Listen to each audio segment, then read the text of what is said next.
knowledge, representation, reasoning, and logic. See, when you talk about any human being, where does the experience of all the past work you've done, when you're using that experience in a future time? Because you know by default that if you start at 8 a.m., 6 Silk Board starts getting traffic, right? You'll start to avoid it. What is that? There is a background knowledge you have put in your program, and that knowledge is prompting you to try looking for alternative paths. So what has happened? The experience which has gone through the task has encoded itself in form of a knowledge. And that knowledge is very important in AI. In case of Watson, what was the knowledge about? Knowledge about world facts, world capitals, world food habits, multiple things. Same thing in Watson for cancer. What would be the knowledge? It's about different symptoms, different drugs, different reactions, different adverse reactions. All of the knowledge which is combined in PubMed, which is a research portfolio for all medicine graduate students, right?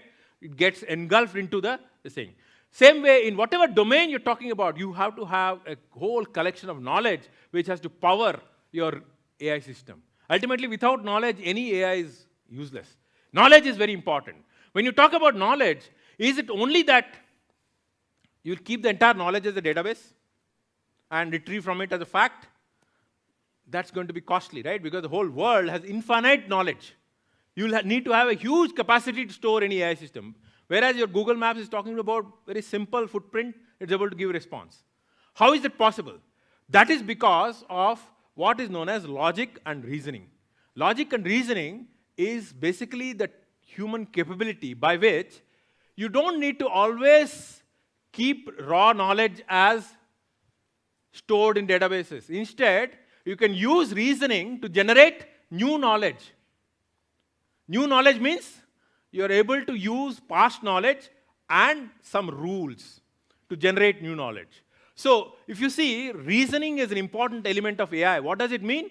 Reasoning means you are able to synthesize new facts from existing facts by following certain rules. So here there are two kinds of reasoning which people are very often working on. One, let's take an example, right? You have a universal law, like the sun rises every day in the east. It's a universal law. Now, today is another day, right? It qualifies to be another day. So I can also say, today sun will rise in the east. But today sun will rise in the east is not there in my old database. It's a new fact which came because of a rule where if there is a day, sun will rise in the east that day, and today is a day. Combination of these two will give me new knowledge. So what has happened here? Instead of representing infinite data points, that's what you do in a database, right? In a database, what you do? Fact about every instance. Every would-be row. For example, sun rises in the east today will be one database entry. Sun rises in the east yesterday will be another database entry.